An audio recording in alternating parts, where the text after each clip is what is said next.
आयुष्याचे खरे रंगामध्ये आज आपल्यासोबत अशी एक थोर व्यक्ती आहे की ज्याच्या आयुष्यामधले रंग हे किती निराळे आणि वेगळे आहेत ते आपण पाहणार आहोत। आणि समाजसेवा याविषयी त्याच्या असलेल्या भावना, त्याच्या असलेल्या कल्पना आणि समाजासाठी त्यानं केलेलं कार्य हे किती मोठं आहे हे या व्यक्तींकडून आपण जाणून घेणार आहोत। आज आपल्या सोबत आहेत मुस्तफा मुजावर। नमस्कार मुस्तफा। नमस्ते। आयुष्याचे खरे रंगामध्ये आपलं सहर्ष स्वागत।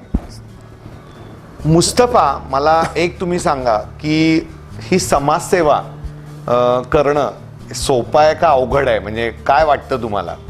समाजसेवा करणं हे सोपंच आहे, फक्त काही गोष्टी अवघड होतात।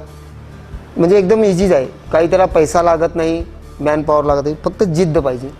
आणि माणसानं आपली जिद्द एक धरलं की आपण हे करायचंच, ते करायचंच, त्यात काय पण येऊ दे आपण करायचं, पुढे जायचं, थांबायचं नाही। वयाच्या कितव्या वर्षापासून तुम्ही समाजसेवेला सुरुवात केली आणि कशी?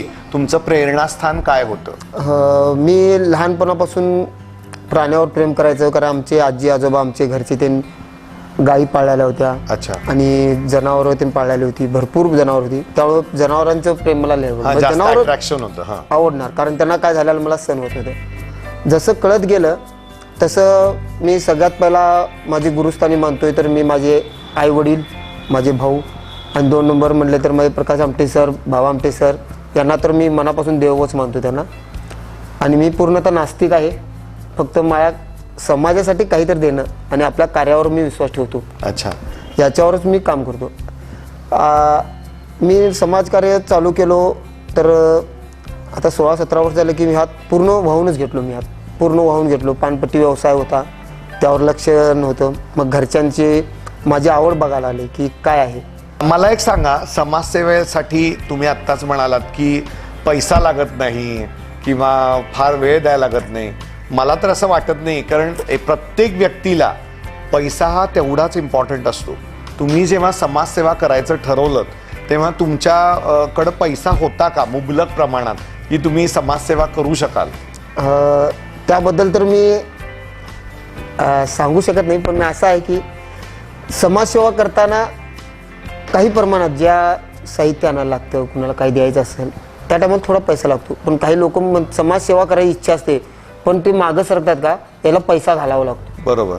पण ह्यासाठी माझ्या बंधुराजनी आणि माझी पत्नी, ह्या पत्नीची मला लई साथ लागली की आतापर्यंत साथ आहे की ज्या वेळेला लग्न माझं झालं 31/10/2010 त्यावेळेला मी पत्नीला सगळं सांगितलं की मला समाजसेवेची आवड आहे आणि मला समाजसेवा खूप आवडते। माझं घर, आपलं घर छोटं आहे, त्यात तुला संसार करायला लागेल। तर ते म्हणली मला अशीच माणसं पाहिजे म्हणजे। अच्छा। आणि एक म्हणतात की एक स्त्री माणसाचं आयुष्य घडवते आणि एक स्त्री माणसाचं आयुष्य बिघडवते। पण माझ्याबद्दल तर एवढा अभिमानानं सांगतो की जसं माझी धर्मपत्नी माझ्याबरोबर आली तर माझं आयुष्य पूर्ण वळणच वेगळं आलं। मला खूप सांगायला अभिमान वाटतोय की बहुतेक महाराष्ट्रात नाही तर भारतामध्ये आत्ता आपण जी सेवा सुरू केलेली आहे ती, त्या सेवेबद्दल मी आत्ता तुमच्याबरोबर बोलणारच आहे। बेघर निवारा केंद्र याविषयी मला आता जाणून घ्यायचं आहे की आता तुम्ही खूप पुढे आलेला आहात, म्हणजे तुमची जी कारकिर्दी आहे समाजसेवेची ती खूप आघाड झालेली आहे। आणि त्या बेघर समाजसेवा केंद्राबद्दल तुमच्याकडनं थोडं जाणून घ्यायचं आहे मला। आता जो बेघर निवारा केंद्र आहे तो बेघर निवारा केंद्र राष्ट्रीय दीनदयाल अंत्योदय नागरिक उपजीविका अभियान यांच्या अंतर्गत महापालिकाला ते टेंडर दिलं जातं। मग त्या कुठल्या संस्था चांगलं काम करतात त्यांना ते दिलं जातं। तर ते आपल्या संस्थेला दिलं। तर आमची टीम जेव्हा इथं काम करायला आली तर इथली टीम म्हणजे हे व्यवसाय म्हणून आणि काम म्हणून करत नाही, बरोबर, तर आम्ही सेवा करणार म्हणून करतात।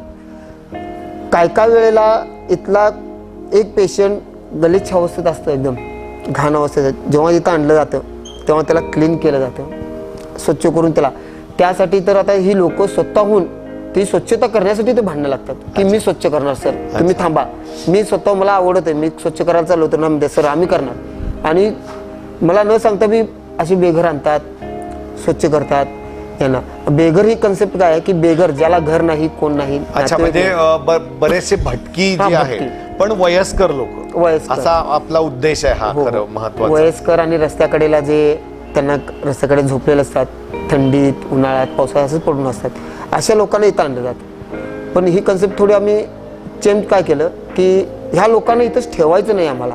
बरं. या लोकांना एका जागी ठेवून काय फायदा नाही.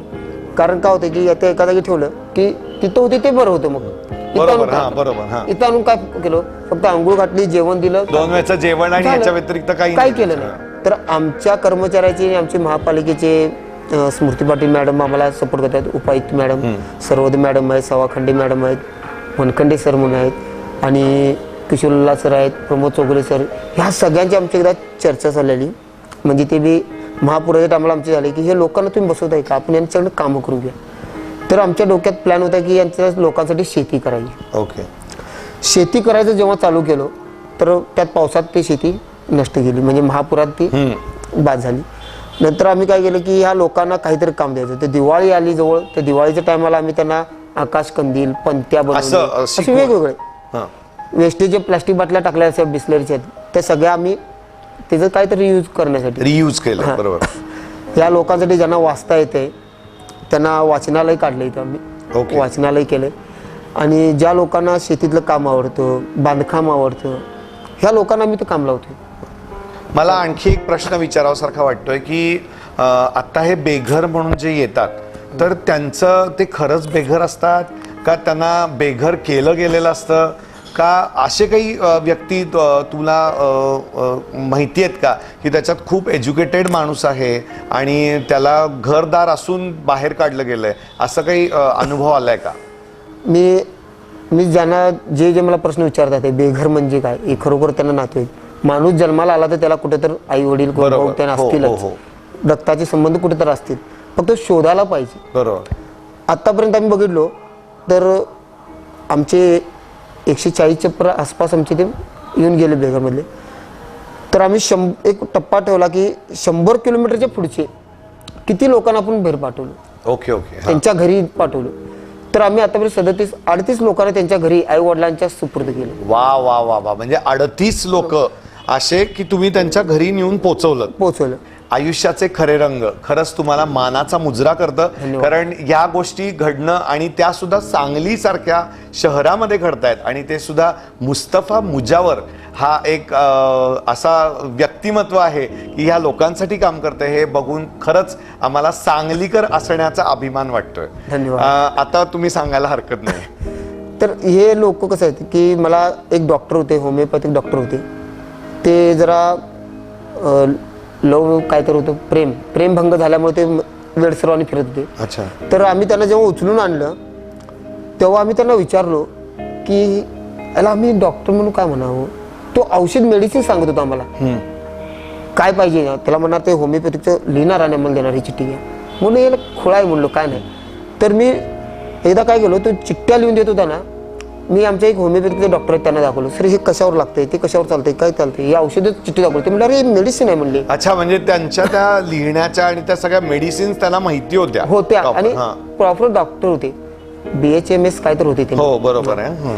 तर जेव्हा त्याला इथं आणलं गेलं तुम्ही म्हणलं अरे हा डॉक्टर आहे म्हणलो. आणि याला काय झालं, तर आम्ही थोडं शोधाशोध केल्यानंतर त्यांचे भाऊ त्यांनी सापडले आम्हाला. त्या भावानं त्यांनी सांगितलं की हे काय होते, तर मग त्यांची स्टोरी सगळी सांगितली आम्हाला. Okay okay. हा हा हा. मग ते नाव सांगत होते ना, त्या नावावरून आम्ही शोधून काढलं. आम्हाला वाईट वाटलं की माणूस प्रेमभंगामध्ये हा मतिमंद होतो. बरोबर. मग म्हणलो की आपण या समाज कार्याला प्रेम करतो तर आपण बी मतिमंदच आहोत. मतिमंदच हा एक समाजसेवक हा मतिमंदच असतो. हो, कारण हो. त्याला त्याचं भान नसतं. नसतं. आपण समाजसेवा कुठल्या लेवल पर्यंत करायची. हो. मध्ये एक तुमचे बरेच व्हिडिओ असतात फेसबुकवर. तर मध्ये एक व्हिडिओ आला होता की तुम्ही व्यक्तीला आणल्यानंतर त्याची कशी निगा राखता किंवा काय, त्याच्यामध्ये एक असे प्रचंड खूप असे केस वाढलेले व्यक्तिमत्व होतं. म्हणजे मी सुद्धा तो बघितलाय व्हिडिओ म्हणून मला माहिती आहे. आणि त्याला क्लीन करताना ते स्वतःच त्रास देत होते की त्यांना ते करून घ्यायचं नव्हतं. त्यावेळेला अशा काही गोष्टी घडल्यात का की ते ऐकतच नाहीत अजिबात.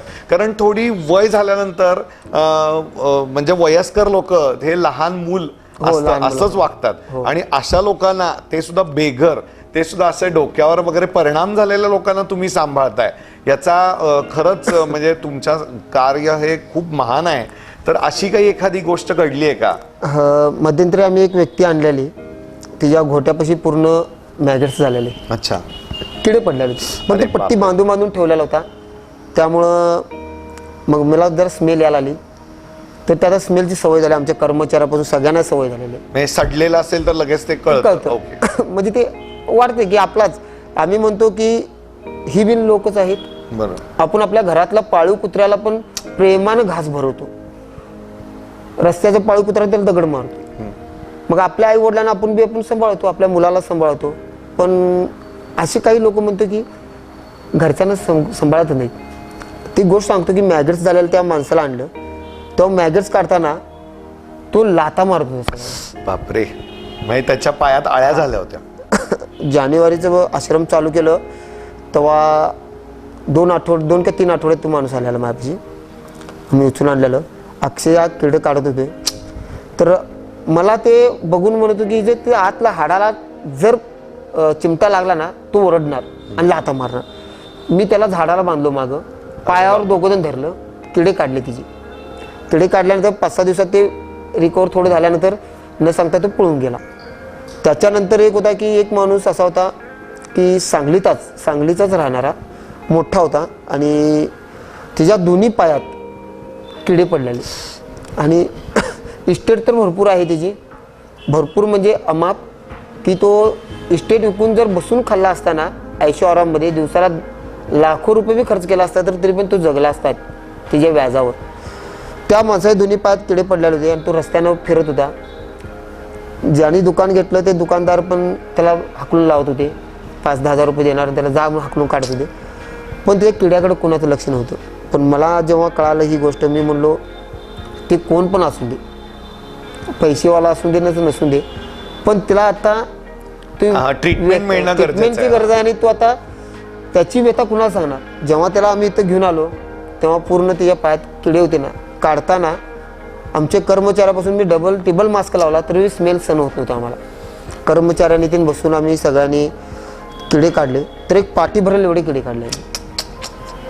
मग शेवटी काय मेडिकल ट्रीटमेंट असते आणि आपण ट्रीटमेंट देतो, फर्स्ट एड तर करू शकतो, पण प्रथमोपचार केल्यानंतर मग ते रिकवर होणे नाही, अँटीडोस द्यावं लागतं. म्हणून आम्ही त्यांना सिव्हिलला रेफर केलं, सिव्हिलला ॲडमिट केलं. पण सिव्हिलला पण तिथनं पुढे सिव्हिलवाले म्हटले की तो कुठे गेला माहीत नाही, पण आम्ही राहून दे.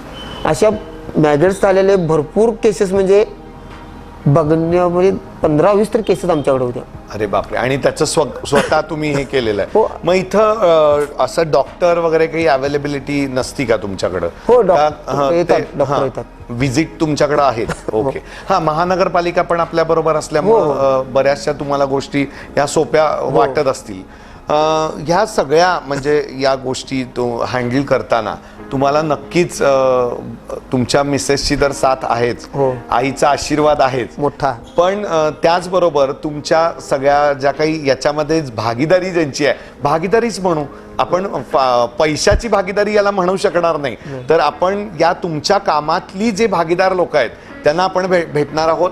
असंच आपण पुढं बघत राहणार आहोत आणि त्यांच्या आयुष्यामधल्या अजून भरपूर गोष्टींबरोबर आपल्याला गप्पा मारायच्या आहेत आणि त्यांच्या सगळे सहकारी लोकांबरोबर आपल्याला गप्पा मारायच्या आहेत, आईबरोबर गप्पा मारायच्या आहेत, मिसेस बरोबर गप्पा मारायच्या आहेत. त्याआधी एक छोटीशी विश्रांती घेऊया आणि पुन्हा बघत राहूया आयुष्याचे खरे रंग मुस्तफा मुजावर बरोबर.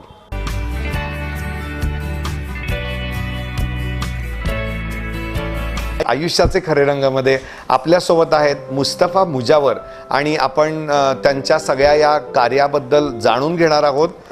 मला एक सांगा मुस्तफाबाई, की ह्या सगळ्या गोष्टीला बाहेरनं तुम्हाला फंडिंग किंवा बाहेरची मदत अशी काय आली आहे का? बाहेरनं सगळ्यात महत्त्वाचं म्हणजे मी सांगतो, मला एक मयूरदादा राग मानू नका, हे काम माझं नव्हे. अच्छा. हे आपलं सगळ्यांचंच आहे. बरोबर. आणि मी सांगलीकरांना, कोल्हापूर, सोलापूरकरांना तर मी धन्यवादच म्हणतो की मला न सांगता मदत देऊन जातात. पण सगळ्यात महत्त्वाचं म्हणजे माझी येडा म्हणून बहीण आहे, जी माझी फेसबुक फ्रेंड होती, त्यांनी हे काम बघितलं म्हणजे फेसबुक वरनं तुमचं काम त्यांनी हे केलं. ओके, मला friend कुठल्या आहेत त्या? सांगलीच आहेत प्रॉपर. सांगलीच्या हो. आहेत. आता कुठे असतात? ते युकेला. युके ला असतात. अरे वा, very युके nice. म्हणजे त्याचं लॉंग फॉर्म मला माहित नाही, युकेच म्हणले मला युकेला असते म्हणून. तर नंतर मी बघितलो ते युके म्हणजे इंग्लंड म्हणतात, ते नंतर कळलं की त्याला युके म्हणतात, युनायटेड किंगडम. ते मग त्यांनी मला बघितले की भैया तुम्हाला भेटायचं आहे, तर ते म्हणलो या. मग ते सांगलीत आले. मी म्हणलो कोण त्रास असतील. मग बघितलं समोर, अरे माझे फेसबुकला मला ॲड असलेलं दिदी. म्हणलो दिदी या बसा. मग त्यांनी बघून भेटून गेले. मग त्याच्यानंतर त्यांनी तर आश्रम ते सगळं बघितलं गेलं. मग एकदा रात्री 11:30ला मला एक व्हॉट्सअपवर मेसेज आला, म्हणजे 12 आकडी नंबरवरून. मी घाबरलो. म्हणलो मग मी त्यांना हाय म्हणून पाठवलो, बोला. मग त्यांनी मराठीत बोलायला आल्यानंतर मी म्हणलो कोण. मग मला ते फोटो पाठवला. म्हणलो दीदी तुम्ही कुठं? म्हणले मी आता आले, ते सकाळचे 9:15 वाजलेत आणि म्हणलो इथं रात्री 11:30. मग आमची जरा चर्चा झाली. मग म्हणली भैया की मला तुम्हाला काहीतरी देऊ इच्छिते, तर तुम्ही मला लिस्ट पाठवा. मग मी काय म्हणलो, बोलले तर आपण लिस्ट पाठवूया म्हणलो की काय काय साहित्याची लिस्ट मी पाठवली त्यांना. नंतर तिसऱ्या दिवशी मला अमेझॉनवरून फोन आला की सर ओपीटी आले तुम्हाला आणि ते घेऊन जाऊ. मी म्हणलो मी तू पार्सल काय मागवलं नाही, मला माहित नव्हतं की त्यांनी पाठवलं असेल. मग ओपीटी मी घेऊन गेलो आणि त्यांनी दाखवल्यावर मला भले मोठे पार्सल मला 2-3 दिले. मी म्हणले हिचे पैसे ते Pay केलेले आहेत. पे केलेले आहेत. मी म्हणलो कोणी दिलेत? तर नंतर त्यांचा व्हॉट्सअपवर रात्री मला मेसेज आला की मुस्तफा पार्सल मिळालं का? ओके. मग म्हणलो देव देतय ना चांगल्या. म्हणजे आपण असं म्हणायला हरकत नाही की आपण जेव्हा चांगलं कार्य करायला जातो तेव्हा आपण कुठेही कमी पडत नाही. कमी पडत नाही. देणाऱ्याचे हात पण भरपूर, तेवढेच वाढलेले तेवढेच असतात. आपण 2 हात द्यावं आणि 10 हाताने आपल्याला आपापच मदत येते. येत राहावी. अगदी खरी गोष्ट आहे मुस्तफा. खूप छान आपण अशा गप्पा मारतोय तुमच्या बरोबर. पण आता आम्हाला तुमच्या सगळे जे काही फॅमिली मेंबर्स आहेत, फॅमिली फ्रेंड आहेत, तुमची सगळी जी टीम आहे त्यांच्याबरोबर थोड्याशा गप्पा मारायच्यात. आपण सगळ्यांना भेटणारच आहोत. आयुष्याचे खरे रंगामध्ये आपल्यासोबत आहेत मुस्तफा मुजावर.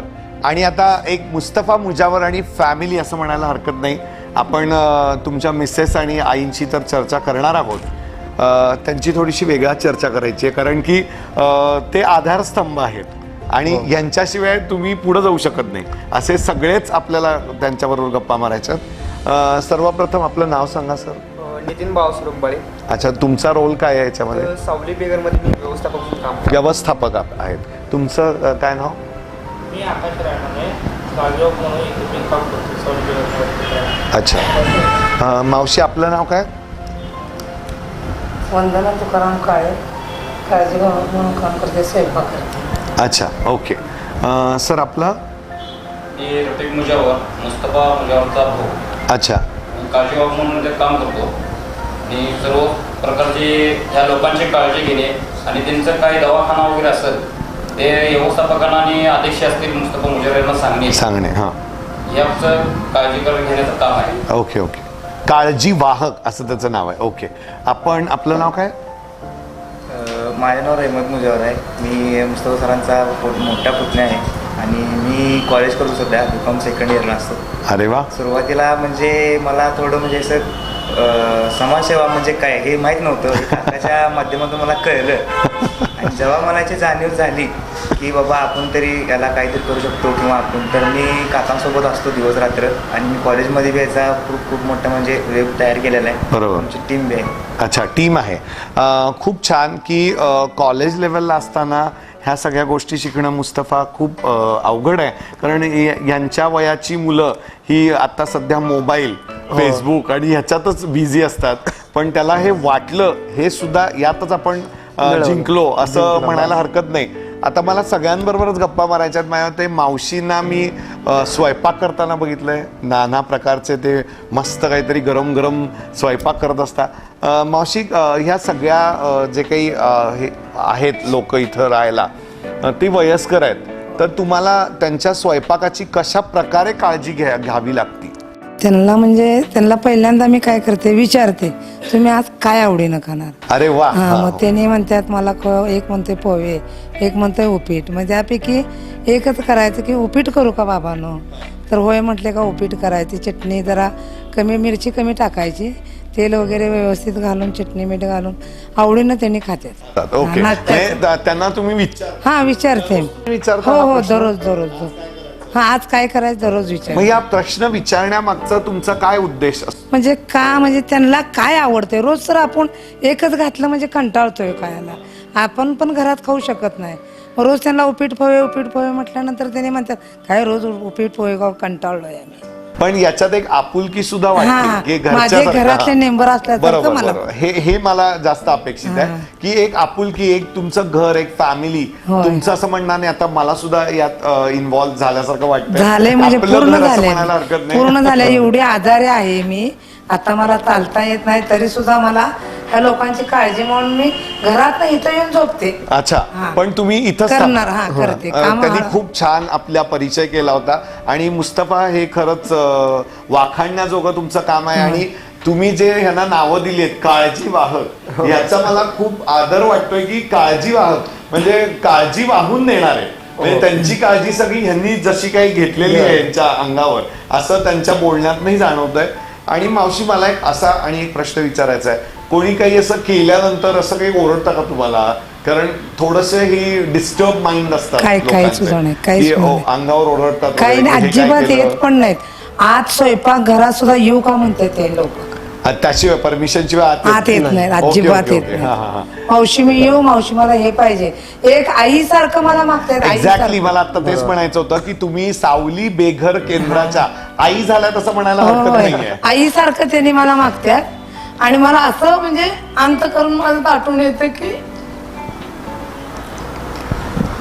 नाही ही खरी गोष्ट आहे की आपण जेव्हा बेघर लोकांना घरात आणून आईसारखं प्रेम करणं हे फार फार अवघड आहे आणि ते तुम्ही करता आहात आणि हा म्हणजे आनंदाश्रू आहेत त्यांचे हे दुःखाचे नाही आहेत कारण असं होतं ना मावशी आता तुम्ही डोळ्यात पाणी आलं तुमच्या असं होतं ना की आता तुम्हाला बरं वाटत नाहीये पण हे सगळं इथं आल्यानंतर मला मी खुश होते, मी खुश फ्रेश आहे होते. माझा आजार पण दूर गेलं झालं. गेलं व मला घरातले आता सध्या म्हणतात मुलगा आणि तू घरात एवढं काम कशी करते नाही रे माझी 35 लोक माझी अशी वाट बघतात घारीसारखी माझी माऊली कधी यायची मला आम्हाला कधी द्यायची हा सगळा कमवलेला जो आनंद आहे हा. तो तुमच्या अश्रूंमध्ये आणि चेहऱ्यांवर व्यक्त झालेला आहे. पहिला प्रसंग म्हणजे एक खोताची आजी होती जानेवारी महिन्यात फेब्रुवारी महिन्यात मग सर आले माऊली म्हटले आज तिनं म्हणजे तिला उठाय बसा येत नव्हतं आणि ती बेडवरच हे केले काय करूया आज माऊली आज तिने काय घाणबिण केली असेल कसं करूया तू का काळजी करतोस मी आहे ना आई तुझी तुझ्या बरोबर अच्छा हा. हा मुस्तफा आला सरासनी म्हटलं मी तुझी आई आहे मला सांग तू काळजी करू नको पण त्या माऊलीला मी 15 दिवस सांभाळले बघा अच्छा. आणि ज्या दिवशी त्यांच्या मुली आल्या त्या दिवशी त्यांना आंघोळ करताना मारताना बघितलं मी सरासनी येऊन लगेच सांगितलं सर मी 15 दिवस त्या माऊलीला हात लावला नाही आणि त्यांच्या मुली आज तिला मारायला लागलेत सर पटकीन गेले आणि तिला खवळले सारखा तुम्ही म्हटले माझी माऊली करत्या म्हटले सगळे त्यातच मला फार आनंद झाला आणि ही सेवा करणं मिळणं म्हणजे मी भाग्याचं समजतं एक्झॅक्टली कारण अशी सेवा काही काही जणांच्याकडे आई वडील नसतात हा. आणि त्यांना खूप इच्छा असती काही जणांचे आई वडील लवकर गेलेले असतात त्यांना त्यांची सेवा करायला मिळालेली नसती तर आत्ता जसं माऊलीच म्हणायला हरकत नाही तुम्हाला माऊली बोलल्या तसं खरोखरी या सगळ्या बेघर या जो कुटुंब आहे आपलं तर त्याच्या त्या माऊली त्यांनी त्यांचा रोल खूप छान केलेला आहे. आता मला परत तुमचे भाऊ जे आहेत त्यांच्याकडे वळायचंय तुमचा काय अनुभव आला? मी अनेक सांगतो की तुम्ही आता बोला जेव्हा माझ्याकडं महापालिकेने म्हणले काळजीवाग भरायचं आहे तर सगळ्यात पहिला मी माऊलीला निवडलो यांना सगळं वंदना मॅडम म्हणत होता मी जेव्हा काळेल मॅडम म्हणून मी तर आणल्यानंतर यांनी जे जेवण स्वयंपाक त्यांनी करताना मी बघलो मी ना त्यांचं नाव माऊली म्हणून पाडलं माऊली आपण त्याला माऊलीच म्हणतो. आणि स्वयंपाक करताना स्वयंपाकापेक्षा तुमचं प्रेम त्या स्वयंपाकात उतरलं की त्या माणसाचं आपोआप तुमच्याबद्दलचं मन परिवर्तन होतं. आणि मी त्यांना सगळं विचारले आज वरण करू का आज आपण लय दिवसानं खायचं आज पिठलं भाकरी करू का असं मी त्यांना सारखे मावशी तुम्हाला आता एक जाता जाता प्रश्न विचारतो तुम्ही घरात तरी असं कधी विचार कधीच नाही कधी नाही ना? कधी नाही पण आज मी त्यांना आवडीनं ज्वारी दळून पिठलं भाकरी वरण जेवायला घातलं. संपला असेल तरी मला असं वाटतं की तुम्ही ते आधी आणायला होता मध्ये एकदा प्रसंग झाला होता ज्वारी नाहीये आणि ती ज्वारी आणायला लावली होती त्यांनी त्यांना भाकरी खायची आणि ती तुम्ही त्यांना भाकरी करून खाऊ दिलेली. घातली. घातली. आज सुद्धा खरंच मी- आयुष्याचे खरे रंगामध्ये आपल्यासोबत मुस्तफा मुजावर आहे आणि त्यांच्या माऊलीसाठीचा मुजरा करताय. कारण असं काम सगळ्यांनाच करता येणं शक्य नाही आहे आणि ते तुमचं भाग्यच म्हणायला हरकत नाही की तुम्हाला हे खरोखरच काम भाग्य आहे. मिळतंय. खरोखरच भाग्य मला आहे. आता त्यांच्या भावांना प्रश्न विचारायचा आहे. तुमचा असा काय अनुभव की आणि तुम्ही कधीपासून जॉईन झालात की ह्यांचं कार्य तर भयानक मोठं आहे की सर्वसामान्य माणूस त्यांच्या कामापर्यंत पोहोचूच शकणार नाही. तुम्हाला कधी असं वाटायला लागलं की आपण पण यांना जॉईंट व्हावं? की आमच्या घरची परिस्थिती आर्थिक होती, म्हणजे अजून बी आर्थिक परिस्थिती आहेच. ज्यावेळी आम्ही दोघं बंधू आम्ही पानपट्टीचा व्यवसाय चालू करत होतो तर साधारणतः एक दोन वयस्कर माणूस होते, ते रस्त्यावरूनच चालले होते. म्हणजे त्यांच्या पायात किडे वगैरे होते असं. मग हा मला जेवायला सोडायला आला. मला आवरा लवकर म्हटलं बसा दुकानात आणि आपण मी घरी जाणार आहे, काम आहे. तर यो माझ्यासमोर ते गेला, त्या म्हातारी आणि ते आजोबा होते, त्यांना घेतला, बाजूला घेतला. ते काय ते गाडीत ठेवलेलं सामान होतं, किट काढून ते सगळं एक, आणि कॉर्पोरेशनचा एक अग्निशमनचा एक कट्टा होता, ते कट्ट्यावर त्यांना झोपवल्यानंतर मग ते त्यांच्या ते काय तर औषध लावून वगैरे इकडे तिकडे काढलं आणि लोक गोळा झाले. अरे काय झालं का तर मेन मध्यस्थी चौकात आमचं दुकान होतं आणि काय ॲक्सिडेंट झालं का काय झालं म्हणून ती लोक गर्दी केली. मग कळालं की आणि ते ट्रॉफिकवाला एक पोलीस आला, साधारण ते डिग्रजचे काय तर होते ते जमादार म्हणून. मग हे काय करायला असं म्हटले. ते मग बघितलं, म्हटलं काय नाही, म्हटलं असं झालं आणि आम्ही असं हे करावलं. बरं ठीक आहे म्हटलं. ते गर्दी त्यांनी ते ट्रॉफिकवाल्यांनी गर्दी कमी केली. मग त्यानंतर मला कळालं की बाबा आपला भाऊ खरंच काय तर करायला लागला आहे समाजासाठी आणि आपण बी त्याला काय तर पाठबळ द्यावं. आणि मी पण आपल्या पोरांना बी ते सांगतो, मी पोरांच्यावर रागवतो, पण हा बी मला रागवतो, भाऊ असला तरी मला रागवतोय, मी पण पोरांना रागवतो. असा कधी प्रसंग आला का ह्यांनी ऐकलंच नाही आहे आता सुद्धा ते ऐकत नाहीतच, म्हणजे समाजसेवाच्या बाबतीत त्यांना कोणी बोललेलं त्यांना खपतच नाही, असं काही झालंय का की बाबा तुम्ही ओरडलायत आणि ह्यांनी ऐकलंच नाही आहे असं? तसं काय झालं नाही. पण हा म्हणजे कामाच्या मध्ये मी म्हणजे ह्याच्यात काम करताना माझा भाऊ आहे की बाबा हे असं नाही, म्हणजे भाऊ आहे, सगळेजण एकाच छताखाली सगळेच मुस्तफा मुजावर म्हणून काम करतात तुम्ही, म्हणजे असं म्हणायला हरकत नाही, सगळेच तुम्ही मुस्तफा, बापरे सगळे मुस्तफा मुजावर झाले तर बहुतेक कोणी सुद्धा बेघर राहणार नाही, दिसणार पण नाही. अख्ख्या महाराष्ट्रात नाही तर भारतातले सगळे बेघर नाहीसे होतील असं म्हणायला हरकत नाही. कारण मुस्तफाचं काम हे वाखाणण्याजोगं आहे. तो जे काम करतोय ते म्हणजे त्याला काही हे नाही आहे, मर्यादा तर नाहीच नाही, पण सर्वसामान्य माणूस त्याच्या कामापर्यंत पोचूच शकत नाही. मला आणखी एक तुम्हाला प्रश्न विचारावासारखा वाटतोय.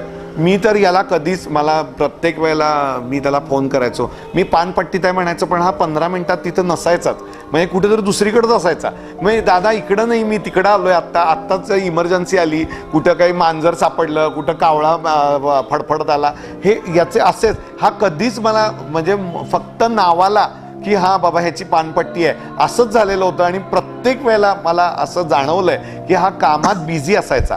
तर असं कधी तुम्ही त्याला बोललायत का की अरे बाबा तू, आपण पानपट्टी चालवतोय ती तू बघत नाही आहेस आणि तू नुसतं समाजसेवा करतोय, असं कधी झालंय का?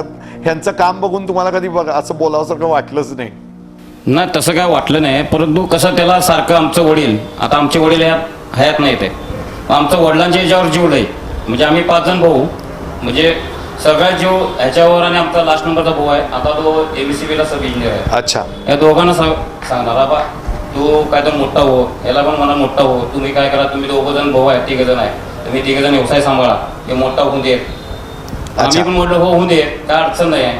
मग ज्या ते असा दुःख असं वाटतोय की आमचे वडील इथं आता जर असले तर आजपर्यंत मोठं म्हणजे कार्य बघितलं असतं.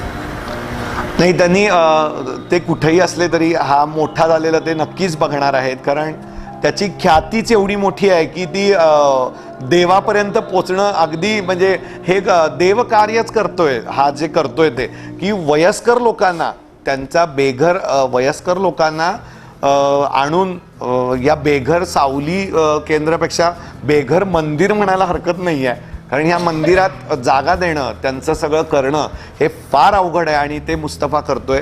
त्यामुळं तुमचं अगदी बरोबर आहे की आत्ता जर तुमचे वडील हयात असते तर नक्कीच त्यांना खूप अभिमान वाटला असता. पण आता त्यांच्या जागी तुम्ही आहात, तर तुम्ही काय तुम्हाला सांगावसारखं वाटतं मुस्तफांबद्दल? आम्ही सर्व कुटुंबाने ठरवलं की बाबा हा एक जो कार्य करायला आहे हा चांगलाच कार्य आहे आणि आमच्या सर्व कुटुंबाचा त्यांना साथ आहे. जणू की बाबा देव हेच काम करतोय, त्याला का साथ द्यावं असं नाही आहे. की आता आमची रिजा म्हणजे मुस्तफा मुजावरची मुलगी ज्यावेळी घरी गेलो की घरी गेल्यानंतर बाबा कुठनं आला काय आला तर म्हटलं सेंटरवर गेलं तर बरं ठीक आहे. अब्बू कुठं आहेत? अब्बू सेंटरवर आहेत. येणार आहेत का? तर येतात.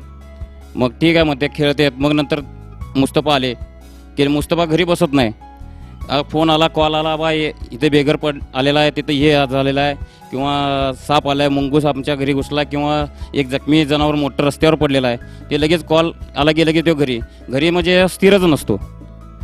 बरोबर आहे. म्हणजे मग फॅमिलीला आता खरंच जसं मुस्तफा म्हणाला तसं एखाद्या म्हणजे बायकोलाच पर्टिक्युलरली ह्या सगळ्यातनं खूप सफर करायला लागला असेल. कारण हा प्रवास खडतर आहे. जसं बाबा आमटेंचं तुम्ही प्रेरणा घेऊन हे सुरू केलेलं आहे, त्यांचा प्रवास काही सोपा नव्हता. समाजसेवा ही सोपी नाहीच आहे.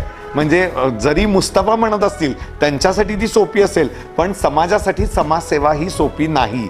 आपलं घरदार सुद्धा आपल्याला काही काही वेळेला सोडून द्यायला लागतं आणि असं बऱ्याच वेळेला मुस्तफाच्या बाबतीत घडलेलं आहे, जे आम्ही स्वतः अनुभव घेतलेला आहे त्याचा. मला यांच्या आणखी काही आपल्या इथं कार्यकर्ते आहेत तर त्यांच्याशी आम्हाला गप्पा मारायच्यात. आपलं नाव काय सर? नितीन मुंबई. नितीन सर, मला सांगा, आपलं आत्ता तुम्ही म्हणालात तसं परत एकदा तुमची ओळख करून दिली तर फार बरं होईल.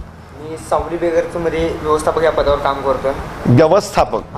मी मुद्दामून का विचारलं, कारण त्यांची ओळख ही वेगळी होती, तुमची ओळख वेगळी आहे. एक व्यवस्थापक म्हणून तुम्हाला हे सगळं काम करताना कसं वाटतंय आणि काय तुमचा अनुभव आहे?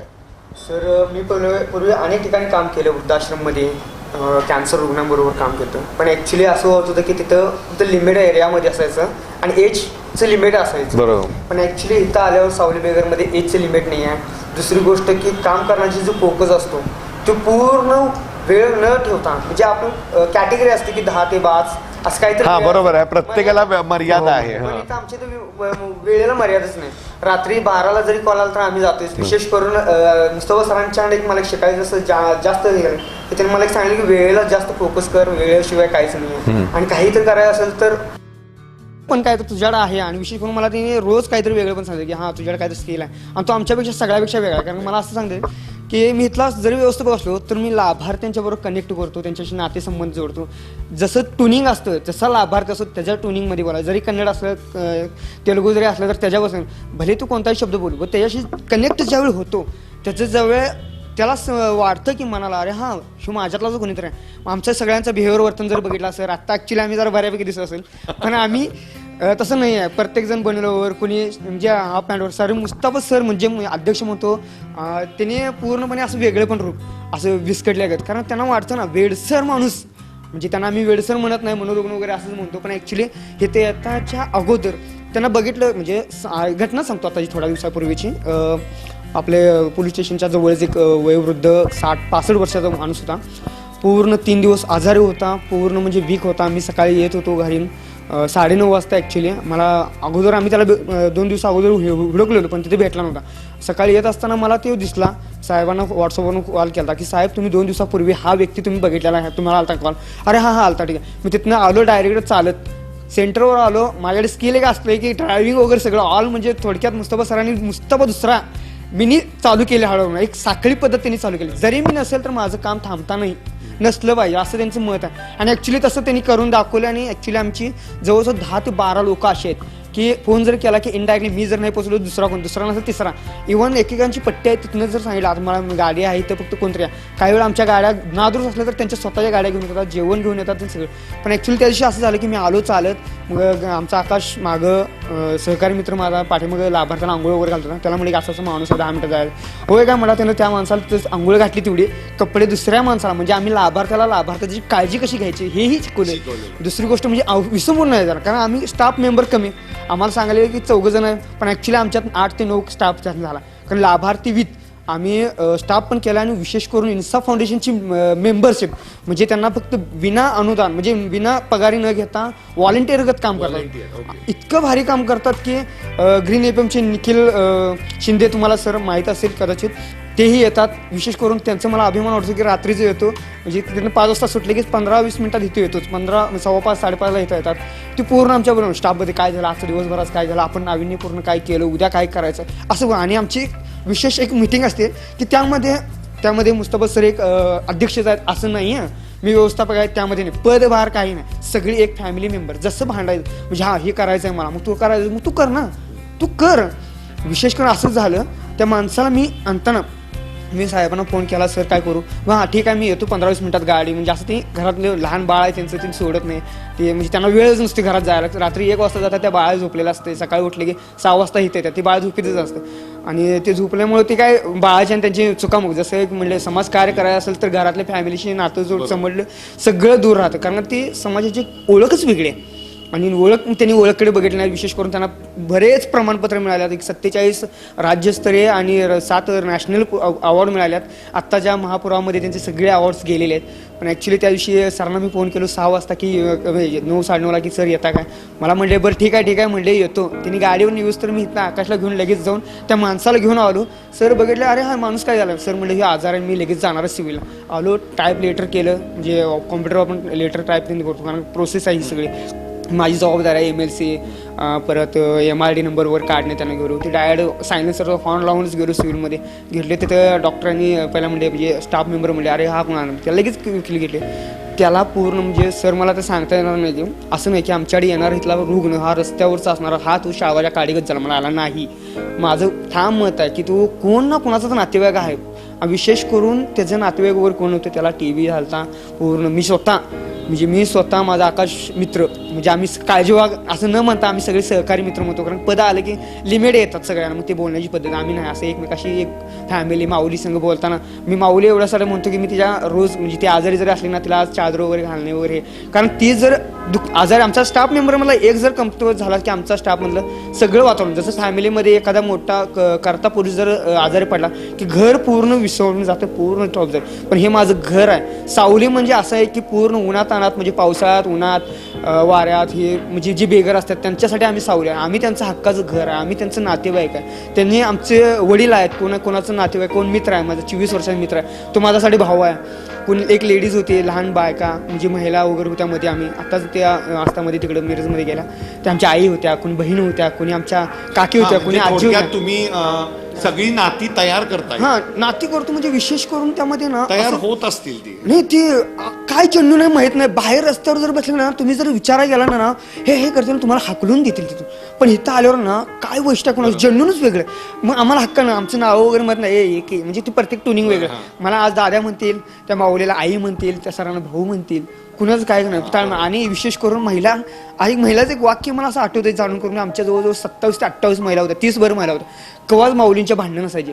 एकदाच पूर्वी आणल्यावरचं भांडणे एकमेकाच्या झिंजा धरणे वगैरे ह्या झाल्या. ॲक्च्युली मी ती बघितलं दृश्य, मग काय झालं, मग त्यांना काउन्सिलिंगची एक पद्धत आहे ती माझ्यावर जबाबदारी साहेबांना आधीच टाकल्या, मग माझ्याकडे नाही तर साहेबांकडे जाते. पण ॲक्च्युली मी त्यांच्याकडे ताण देत नाही, कारण ऑलरेडी 16 ते 17 सदस्य बॉडीमध्ये ते आहेतच. आणि त्यांचा मोबाईल बोलला की काय मोबाईल म्हणून मी त्यांना विचारलं एकदा की मोबाईलमध्ये का, अरे बाळ म्हणले हे बघ. मग त्यांनी प्रमाणपत्र मला दाखवले, हे असंच करावं लागले. मग मला काही वेळा मला म्हणतात की अरे ह्याबद्दल काय करायचं आपण, म्हणलं हा असंच करूया का, असं करायचं, मग तू कर ना. मग ती डायरेक्ट माझ्यावर जबाबदारी हळूहळू म्हणजे एक जबाबदारी पडली. म्हणजे त्यांनी मला त्यांच्या जागी कशा पद्धतीनं फोकस करायचं, कशा पद्धतीनं आपण सांभाळतोय. म्हणजे त्यांनी असं म्हटलं नाही की तू व्यवस्था बघा तुला एरिया मर्यादित ठेवली ह्या सावली पुरतं, असं नाही आहे. तू घर तुझं अस्तित्व निर्माण कर, तू चेतनाश पेशा. त्यांच्यात काय डेव्हलप होते का, ते आजारी आहेत, त्यांच्या वेदना तू जाणून घे, त्याशिवाय तुला कळणार नाही. सांगितलं तसं प्रत्येकाला तुम्ही हे ठरवून दिलेलं आहे आणि प्रत्येकामध्ये तुम्ही मुस्तफा निर्माण करायचा प्रयत्न करताय. पण यांच्यामध्ये एक स्किल खूप चांगली आहे, तुम्ही चांगले व्यवस्थापक नेमलेले आहेत, कारण त्यांनी कमी वेळामध्ये सगळं पूर्ण माहिती दिलेली आहे. अगदी तुमच्या ज्या मिळालेल्या पुरस्कारांपासून ते झालेल्या सगळ्या गोष्टी त्यांनी सांगितलं. हे अत्यंत उत्तम व्यवस्थापक आहेत असं म्हणायला हरकत नाही. मी पुढं त्यांचे आणि एक जे आपले सहकारी मित्र नाही, मला तुमचं ते नाव फार आवडलं, काळजीवाहक जे आहेत, हे काळजीवाहक नाव तुम्ही ठरवलंय का? गव्हर्नमेंटनं काय केलं की एक व्यवस्थापक आणि 3 काळजीवाहक असं म्हणले. काळजीवाहक म्हणजे याचा अर्थ की त्यांनी काळजीच करावं. नाही, पण इतकं छान नाव सुचलं कसं काय? हो, काळजीवाहक हे नाव काळजीवाहक इतकं छान वाटतंय. म्हणजे एखादी काळजीवाहक असं म्हटलं, अरे यांची काळजी वाहून नेली ऑलरेडी, म्हणजे म्हटल्यानंतरच असं वाटतं की काळजी वाहून गेली असं. आपण आपल्या बरोबर आणखी एक काळजीवाहक, मी मुद्दामून म्हणतो, आहेत, तर त्यांच्याकडनंही जाणून घ्यायचंय काय तुमचा काय एक्सपिरियन्स आहे या सावली बेघर केंद्राबद्दल. नमस्कार, मी पहिल्यांदा आभार मानतो मुस्तफा मुजावर सरांचा, मला इथं येण्याची संधी दिली. आणि खरं मी यांचं फेसबुकवर लाईव्ह व्हिडिओ बघून मला म्हणजे आनंद वाटला. म्हणजे मला बी कसं म्हणजे फेसबुकवर बघून तुम्ही जॉईन झालात हे सगळं, म्हणजे प्रत्यक्ष ते इथं आलेले नाही आहेत, फेसबुकवरचे मित्र. हे सगळ्यात महत्वाचं आहे की आपण बोलवलं तरी काही काही येत नाही, पण ज्यांना खरंच गरज असती ते म्हणजे जसं तुमचं झालं की तुम्हाला मनापासून वाटलं की आपण इथे येऊन काम करावं, यांचं कार्य जे चालू आहे ते सगळं तुम्ही वेगळं काहीतरी आहे. मयूर दादा, तुम्हाला एक आकाशचं मी वैशिष्ट्य सांगतो. कारण एक एवढं वैशिष्ट्य जेन्युइन विषय असा की याच्यात एक मी बघितलो की तो माझ्या व्हॉट्सअपवर मला 15 दिवस मागायला लागला, मी तुमच्यासोबत काम करणार आहे. जेव्हा याला मी कामावर घ्यायचं म्हणलो काम करा, पगार मिळणार नाही म्हणलो, तो यस म्हटला. तुझं वय काय मला जाणून घ्यायचं? 22व्या वर्षी. म्हणजे मला आश्चर्य वाटतंय की 22व्या वर्षी काहीच न करता गंमत काय, तो हमालीतेन करत होता, त्याला दिवसाला 300, 400, 500 रुपये पगार पडत होता. अच्छा. तर तो आपल्या इथं 1.5-2 महिने फ्री मध्ये काम केलाय त्यानं. अच्छा, म्हणजे काही पैसे व्हॉलेंटियर म्हणून. मग मीच म्हणलो, आकाश म्हणलो आता एक ध्यानात ठेव म्हणलो, फुकट काम केलं तर किंमत राहत नाही, पण तुझं घर पण चालायला पाहिजे. बरोबर, पगारावर यायचं. आणि त्याला पगार XYZ पगार आम्ही ठरवलं, त्याला घेतलं कामावर. अच्छा, पुन्हा एकदा आपण वळणार आहोत आयुष्याचे खरे रंगमध्ये. आपल्यासोबत आहेत मुस्तफा मुजावर. एका छोट्याशा विश्रांतीनंतर पुन्हा आपण मुस्तफा मुजावर यांच्या आयुष्यातले हेच खरे रंग आहेत आणि ते बघायला आपण येतोय. एक घेऊया छोटीशी विश्रांती.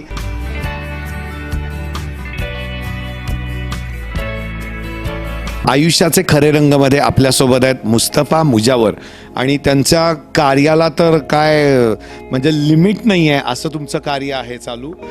मला एक विचारायचं आहे की तुम्ही दिवाळी त्याच्यानंतर असे सण बरेचसे इथं सेलिब्रेट करता आणि इथं धर्म वगैरे हा काही प्रकारच नाही आहे. माणुसकी हा एकच धर्म घेऊन तुम्ही पुढं चाललेला आहात. कारण तुम्ही सुरुवातीलाच सांगितलं की माझी प्रेरणास्थान हे बाबा आमटे आहेत. त्यामुळे त्यांचं असंच होतं की कुठल्या धर्म वगैरे या गोष्टीत ते कधी त्यांनी मानलंच नाही आणि माणुसकी हा धर्म जसा आता तुम्ही करताय.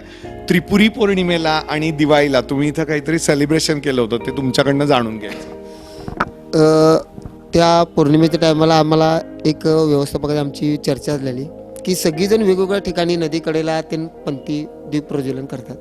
तर म्हटलं हे आपलं नदीच आहे, हा प्रवाहच आहे, या प्रवाहात काहीतरी नाविन्यपूर्ण यावं म्हणून त्या पौर्णिमे टायमाला आम्ही दीप प्रज्वलन केलं. एवढं मस्त वाटलं की लोक आनंदले. आणि आमच्या इथं आता क्रिसमसची आता तयारी चालू आहे आमची. सगळे कुठलं सण ठेवायचं नाही, सगळ्या जयंतीपासून सगळे सण इथे साजरे करण्यात येते. सगळे ईद पण झाली, ईद झाली, क्रिसमस, आता सगळे शिमग्यापासून सगळे सण साजरे करायचे. कारण की रंगपंचमी तर एवढी मोठी झाली की ॲडिशनल SP साहेब स्वतः इथं आले, तनपुरे साहेब स्वतः आले, सगळीजण इथं येऊन गेले. रंगपंचमी एकदम बेस्ट झाली. आणि असं कसं की यांच्यात काहीतरी रंग भरायला पाहिजे. आता तुम्ही आयुष्यातले रंग, आयुष्यातले रंग, बरोबर, तुम्ही ते आयुष्यातले माझ्यात ते नव्हे तर यांच्यात तर आम्ही भरू ना थोडे.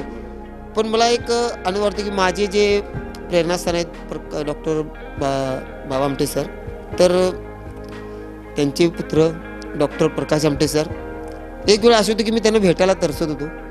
पण आता असं झालंय की ते सर मला कधी आमची आठवण आली गेली ना, त्यांच्या त्या कर्मचारी सांगतात की मुस्तफाला फोन लाव.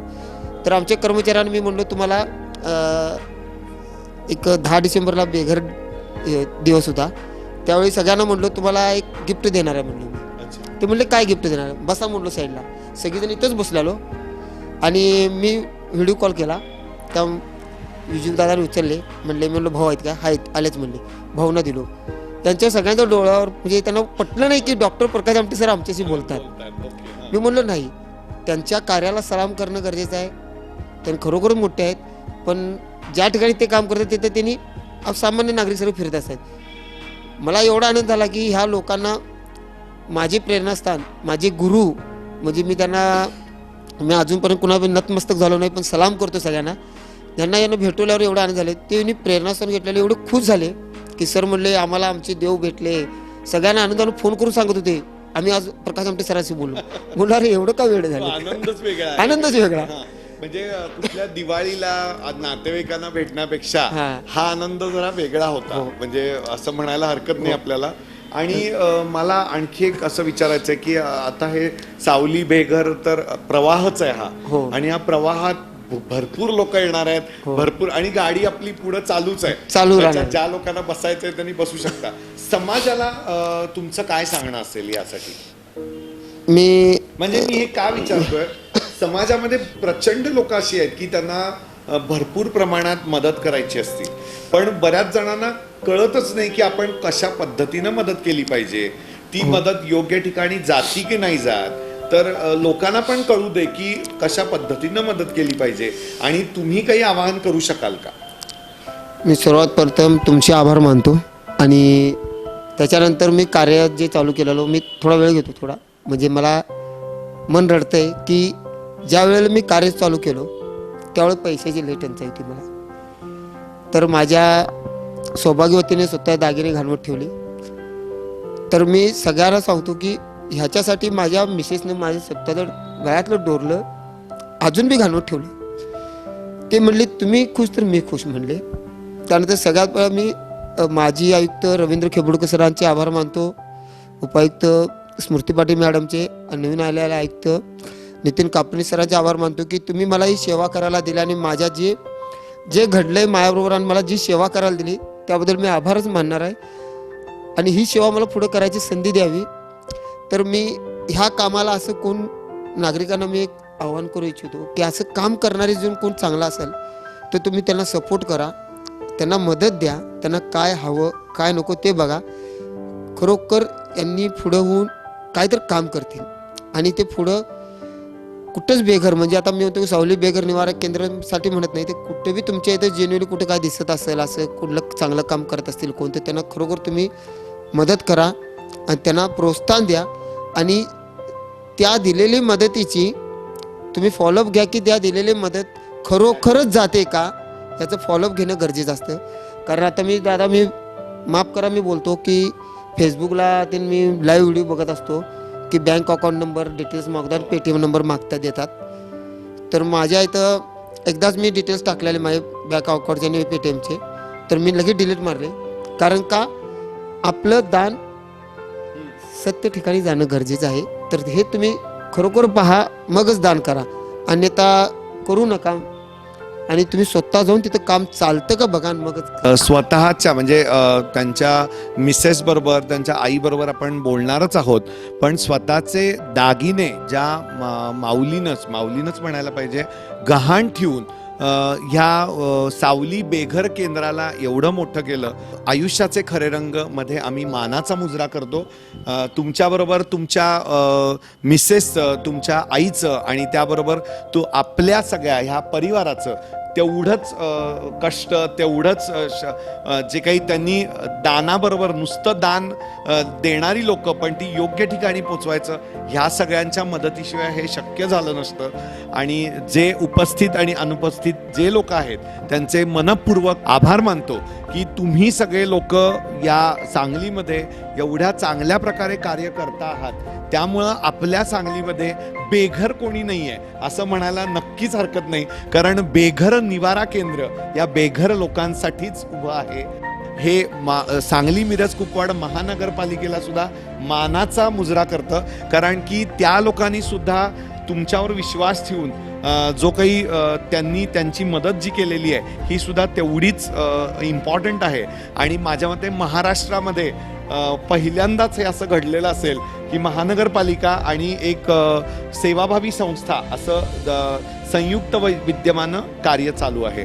तर मी पुन्हा एकदा सगळ्या सांगलीकरांना विनंती करतो की ज्या लोकांना अशी काही समाजसेवा करायची असेल किंवा दान द्यायचं असेल त्यांनी मुस्तफा ज्याप्रमाणे बोलले त्याप्रमाणे सावली बेघर केंद्रालाच नव्हे तर जिथं द्याल त्या ठिकाणी त्याची पूर्ण शहानिशा करून आपली मदत जाती की नाही, ती योग्य ठिकाणी जाती का, याचा सगळ्याचा विचार करून आपण आपली मदत करावी. आणि आयुष्याचे खरे रंगमध्ये आपल्यासोबत आहेत मुस्तफा मुजावर आणि आपण सावली बेघर निवारा केंद्र इथं आहोत. आणि आता आपल्यासोबत आजोबा आपलं नाव काय? तानाजी शंकर जाधव. तानाजी शंकर जाधव इथं उपस्थित आहेत. तुम्ही इथं किती दिवस झाले येऊन? 3 महिने झाले सर. 3 महिने झाले.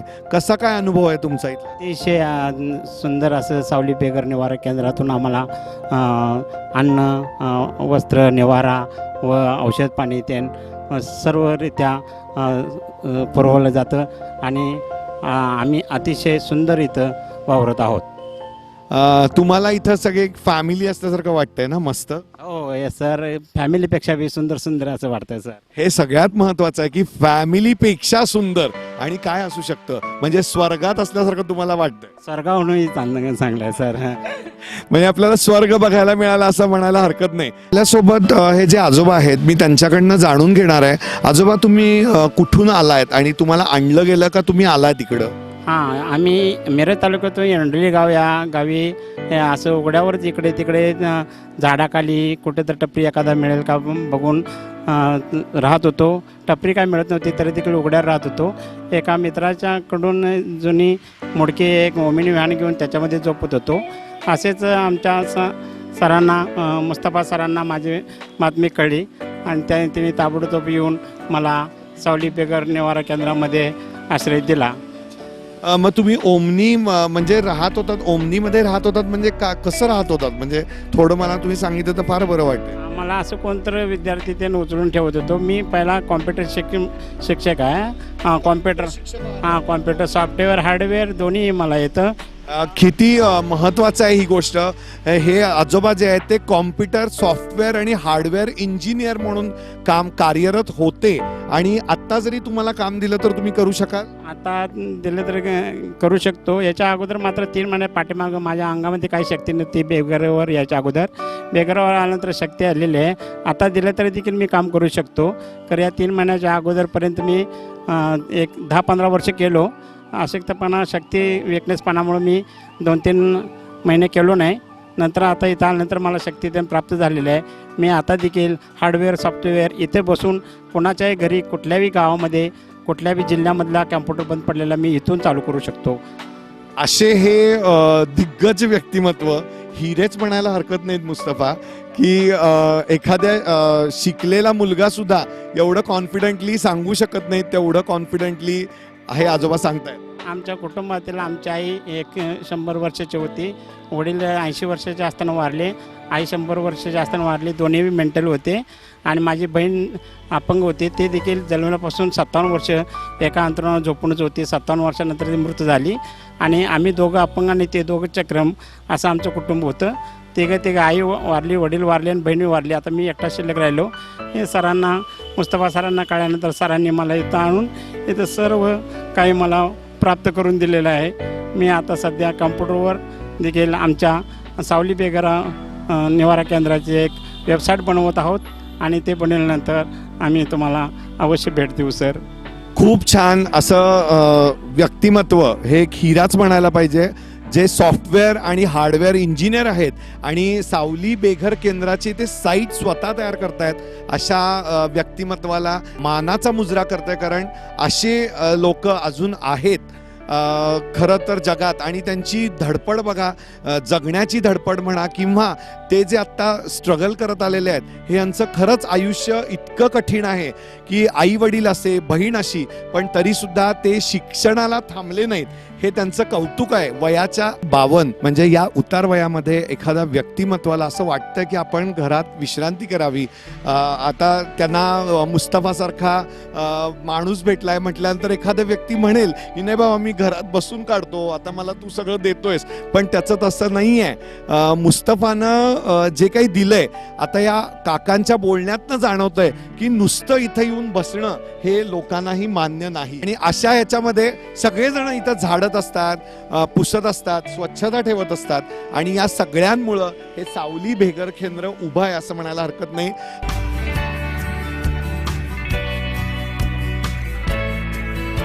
आयुष्याचे खरे रंगमध्ये आपल्यासोबत आहेत मुस्तफा मुजावर, एक असं व्यक्तिमत्व की ज्यांनी आपलं घरदार विसरून समाजासाठी समाजकार्य करायचा एक विडाच उचलला असं म्हणायला हरकत नाही.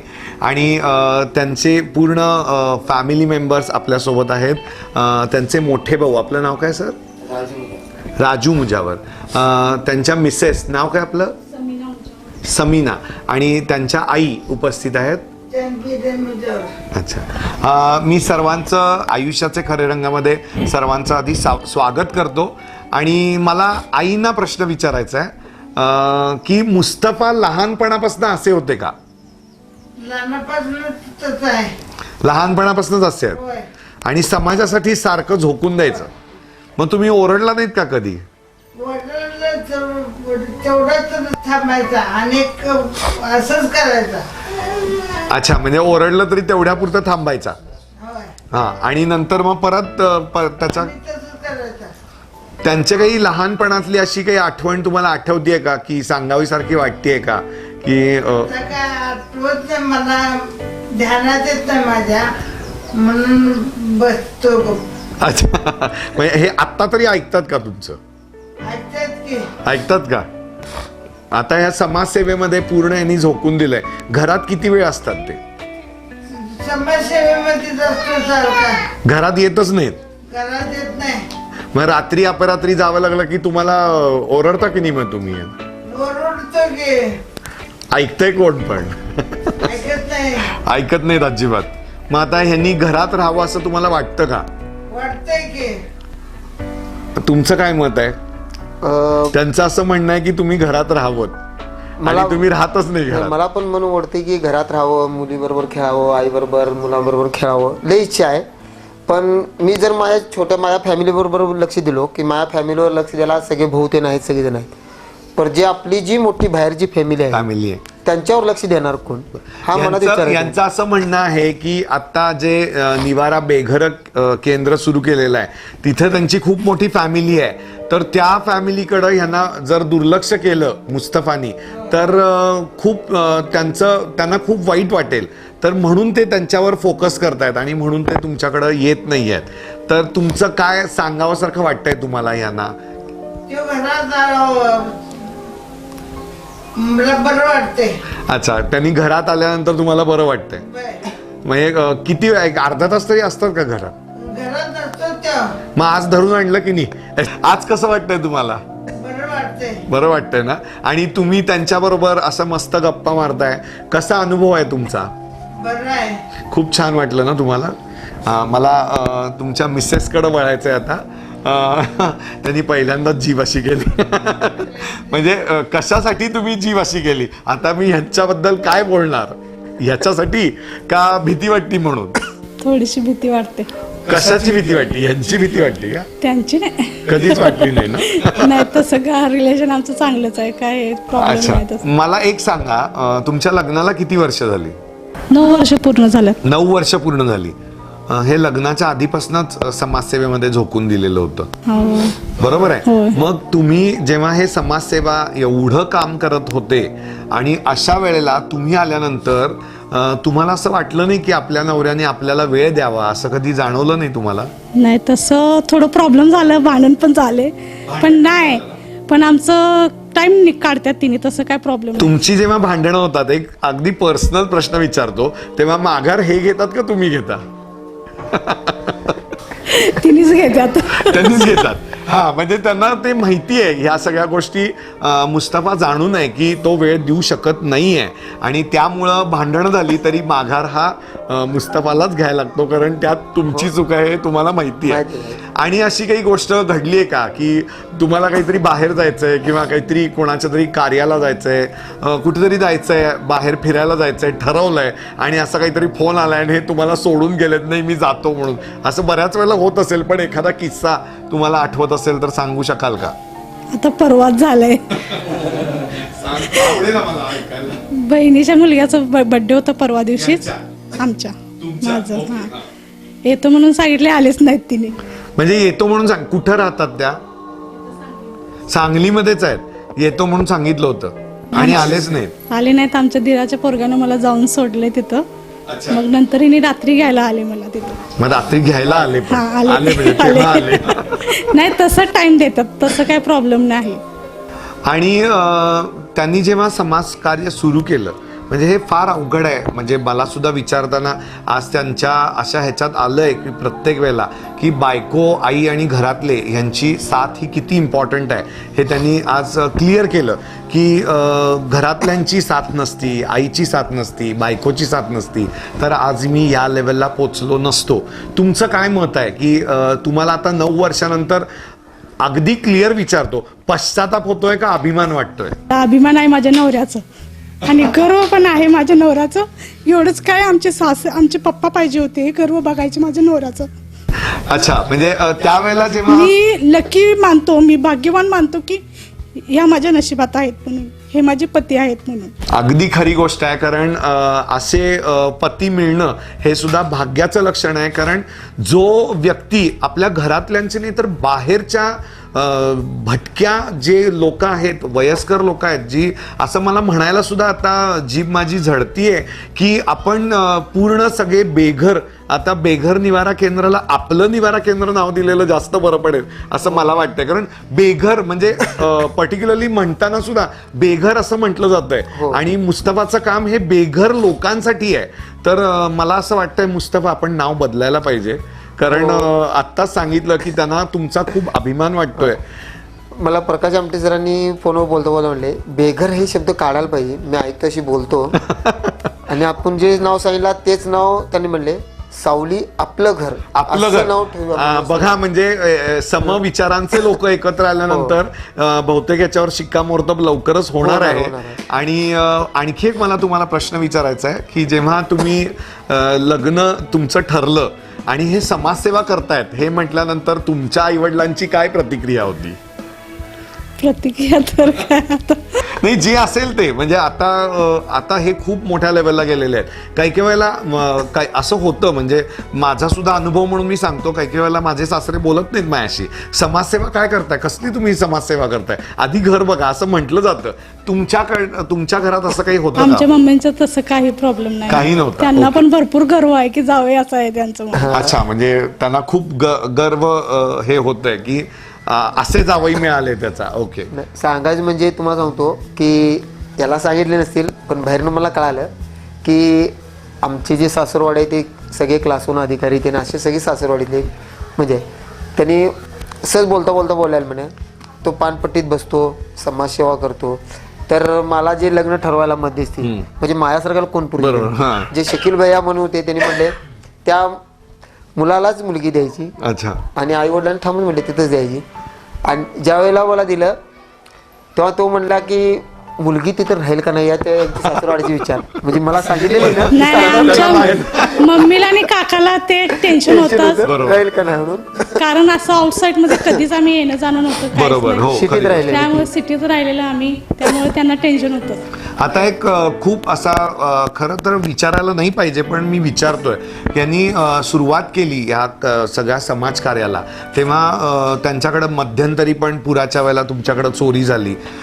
फायनान्शियली कसं काय होतं, म्हणजे तुम्हाला असा त्रास भरपूर सहन करावा लागला असेल या 8-9 वर्षामध्ये, की फायनान्शियली तुमची बॅकग्राऊंड कशी होती आणि मुस्तफानं त्याच्यात सुद्धा कसा मार्ग काढला? मार्ग म्हणजे काय त्यांनाच माहित आता कसं काय काय काढलं ते. नाही, माझ्याकडनं जेवढी मदत होईल मी केले त्यांना. म्हणजे त्यांचं असं म्हणणं आहे की वेळप्रसंगी तुम्ही तुमचे दागिने विकून सुद्धा समाजसेवेला मदत केलेली आहे. खरोखरी तुमच्या या कार्याला मानाचा मुजरा करतं, कारण की तुमच्यासारखे व्यक्ती या सांगलीमध्ये आहेत. त्यामुळं काही जे बेघर लोक आहेत त्यांना आपुलकीचं मुस्तफा मुजावर यांनी जे घर दिलेलं आहे ते फक्त आणि फक्त सांगलीतच घडू शकतं असं मला वाटतं. मला त्यांच्या मोठ्या भावांकडे वळायचं आता.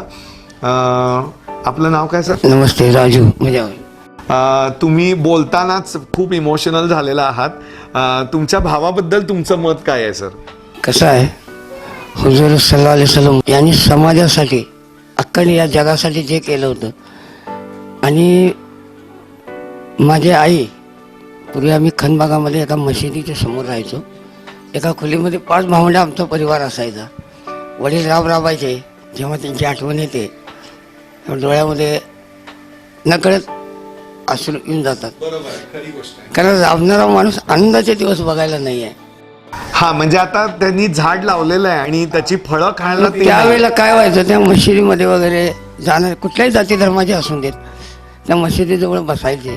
पण लोक कसे, आपली नमाज झाली की कोण रुपया द्यायचा, कोण नाही द्यायचं, निघून जायचं. तर त्यावेळेला माझी आई, मी लहान होतो, ती आजारी असायची. ही सर्वजण लहान असायचे. तेव्हा जो भात असायचा, आम्ही भात शिजवायचो, राशनचा भात आणायचो. हलाख्याची परिस्थिती, म्हणजे आम्ही लई मोठा आहे असं नाही आहे. त्यावेळेला ती आमच्या आई आमच्यातला भात त्या हसणाऱ्या वाडसुऱ्याला द्यायची. म्हणजे कुणाच्या तर मुखात घालायची, आम्हाला बी द्यायची. सगळ्या भावंडांना थोडं थोडं आम्ही सुखाने असायचो.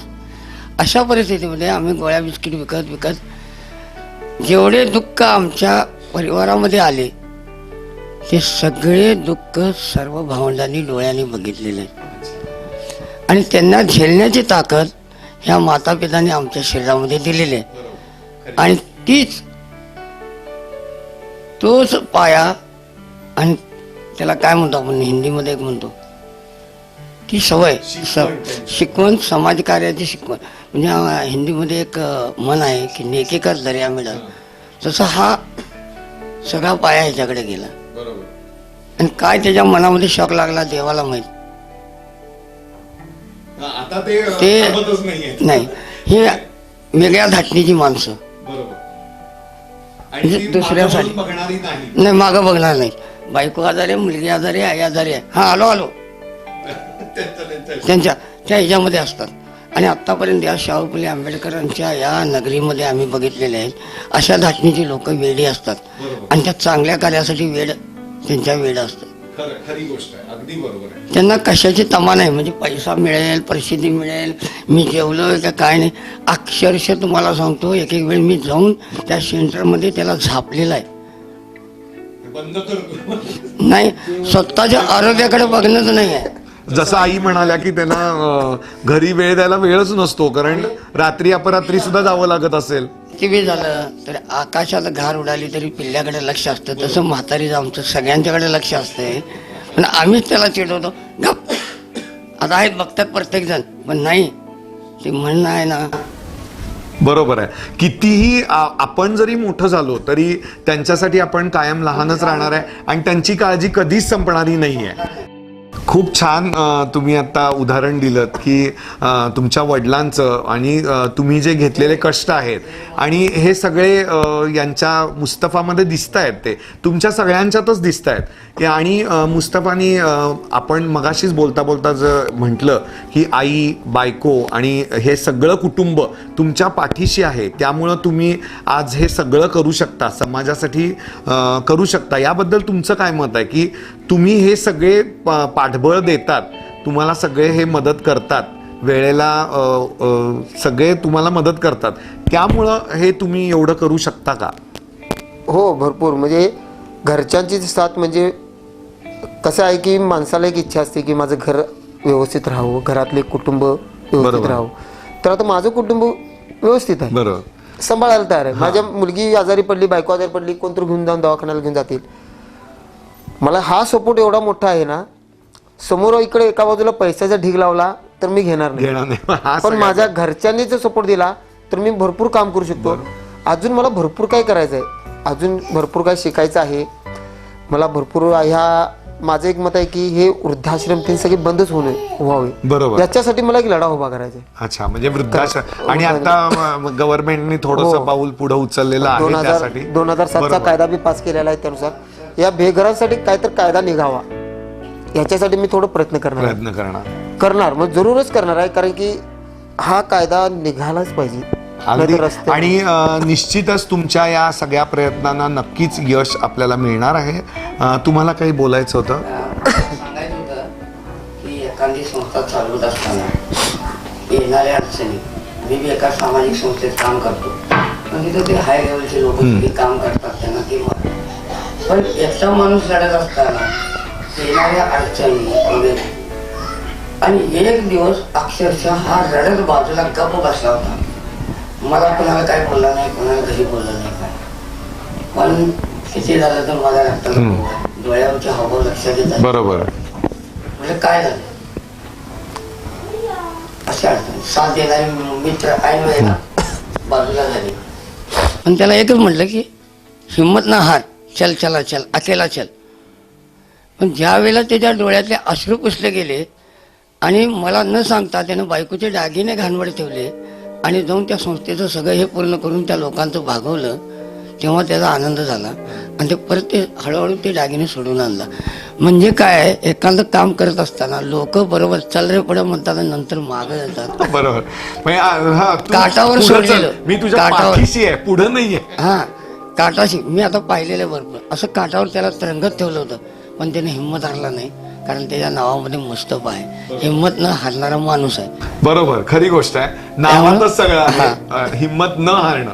बरोबर आहे. आणि मुस्तफानं तेच करून आणि नाव करण्यापेक्षा त्याच्या कार्यानं त्याचं नाव केलेलं झालेलं आहे. आणि आमच्या परिवाराचं नाव सगळं ऑटोमॅटिकली, कारण मुस्तफा हेच बरोबर जोडले गेलेले जे लोक आहेत ते सगळेच मोठे होणार आहेत. हेच माझ्या वडिलाला खरी श्रद्धांजली आहे. एवढं मी बोलतो.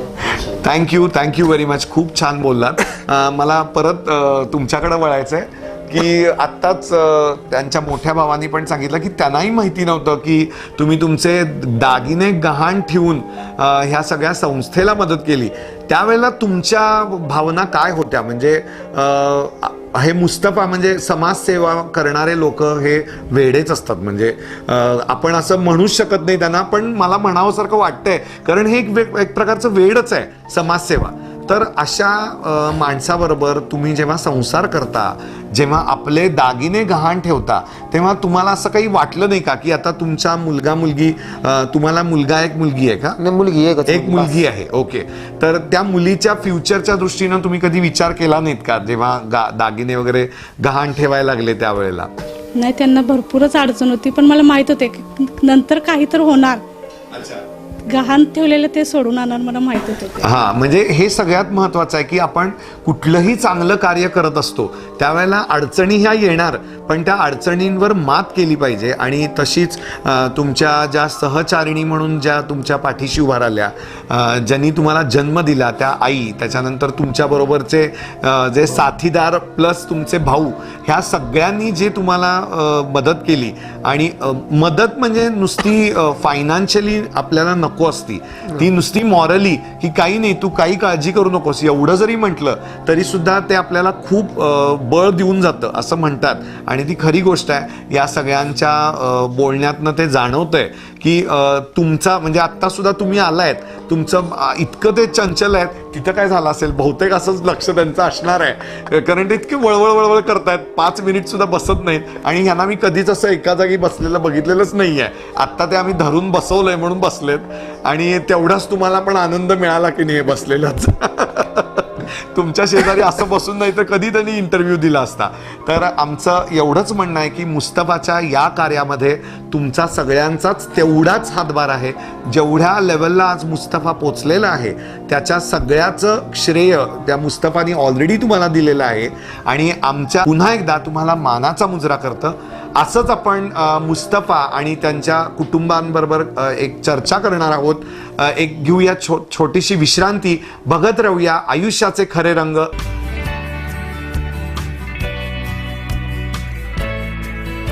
आयुष्याचे खरे रंगमध्ये आपल्यासोबत आहेत मुस्तफा मुजावर आणि त्यांचे 3 नंबरचे भाऊ इथं उपस्थित आहेत. नाव काय आपलं? नमस्कार इम्तियाज सर. आणि आपलं नाव काय? अच्छा, तुमच्या मिसेस आहेत. काय सांगाल मुस्तफा बद्दल तुमचं काय मत आहे? म्हणजे त्याचं समाजकार्य तर अख्ख्या जगाला माहिती झालंय आता, तुमचं काय मत आहे? खरं सांगायचं म्हणजे तर मुस्तफा हा प्राणी मित्र म्हणून सांगलीमध्ये पहिल्यापासून प्रसिद्ध आहे. सुरुवात त्याची प्राणी मित्र अशी झाली. हा, आम्ही ऍक्च्युली राहत होतो सांगली कॉलेज कॉर्नर जवळ गणपती मळा म्हणून तिथं राहत होतो. तिथं पूर्ण म्हणजे रानच आहे आणि त्या रानात विंचू साप वगैरे आहे, ते बेडूक वगैरे असायचे. त्यांचं ते कुठं काय म्हणजे पकडायचं करायचं हे असं त्याचं रोजचं असायचं. अच्छा. हा, मग त्यातूनच तो साप पकडणे हे ते कसं शिकला फक्त ते देवाला माहित.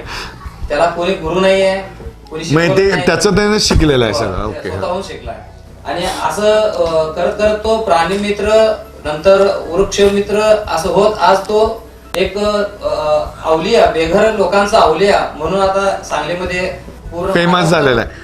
आता भारतात पण होईल काही दिवसांनी. त्यामुळं त्यांना हे समाजकार्य करता येतं आणि फ्रीलान्सिंग म्हणजे कुठल्याही कोणाचं बंधन नाही. म्हणजे 2 मिनिटं हे विसरून सुद्धा जात असतील की तुमचं लग्न झालंय की बाबा आपल्याला घरी जायचंय. आपलं घर हे कारण दिवसभर बेघर केंद्रावरच असतात, मी बघितलंय त्यावेळेला. त्यामुळं ह्यांचं घर यांनी विसरूनच गेलेत, तेच त्यांचं घर आहे. मग अशा वेळेला या भावांची सगळ्यांची तुम्हाला साथ लागत असणार ऑब्व्हियसली, कारण अशाच्या मोठ्या कार्यक्रमाला वगैरे तुमचा प्रेझेन्स इम्पॉर्टंट असतो की जिथं सगळ्या फॅमिलीला इन्व्हाइट केलंय आणि तिथं मुस्तफा नाही, मग ते पण लोक समजून घेत असतील. तुमचं काय? नाही, आता ह्याचं जे काम जे आहे ना, आपण आता बोलला की बेघर न म्हणता आपलं घर. मुस्तफा हा आपलं घर समजूनच तिथं राहत असतोय आणि इथं तो देतो वेळ. देवाची साथ, आमच्या आई वडिलांचा आशीर्वाद याच्यामुळे मुस्तफा कधी हारला नाही, पुढे चालत गेला. पण कधीच त्याला असं रागवलं केलं तरी तो कधी उलट बोलणं किंवा काय. आणि हेच गुण आता ह्याची कन्या आहे रिजा, त्या कन्यामध्ये हे सगळे गुण दिसतायत. पूर्ण म्हणजे समाजसेवाचे काही झलक म्हणतोय आपण ते आता तुम्ही बघा की त्याला काय तर पाण्याचा ग्लास दे म्हटला तर परत जाऊन आणून देणे करणे. ते थोडे गुण, थोडे नाही पूर्णच गुण येणार त्याच्या. पूर्णपणे आमच्या त्या रिजामध्ये आलेले आहेत आणि त्याला सुद्धा असं राग वगैरे काही नाही. बरोबर. मी बऱ्याच मित्रांना वगैरे सांगतो की आमच्या मुस्तफा सगळे गुण आमच्या या रिजामध्ये कन्येमध्ये आलेले आहेत. बरोबर आहे. खरंच तुमच्या सगळ्यांच्या कर्तृत्वामुळं, तुमच्या सगळ्यांच्या मदतीमुळं, तुमच्या सगळ्यांच्या मॉरल सपोर्टमुळं आज मुस्तफा या लेवलला येऊन पोचलेला आहे. तुम्हाला सगळ्यांना, तुमच्या कुटुंबाला हे मानाचा मुजरा आणि असंच त्याच्या पाठीशी कायम तुम्ही उभे राहा. आयुष्याचे खरे रंगमध्ये आपल्यासोबत आहेत मुस्तफा मुजावर आणि त्यांचे भाऊ इथं उपस्थित आहेत आणि त्यांच्या भाभी इथं आहेत. मला तुम्हाला प्रश्न विचारायचा आहे, तुम्ही काय करता सर? माझं नाव नजीर अहमद. मी सहाय्यक अभियंता म्हणून महावितरणमध्ये कामाला आहे. अच्छा. ज्याला पूर्वाश्रमी आपण MSCB म्हणतो. MSCB, correct. हां, मला एक प्रश्न पडलाय की आता तुमचे मोठे भाऊ पण ॲज अ टीचर म्हणून आहेत, तुम्ही MSCB मध्ये जॉब करता.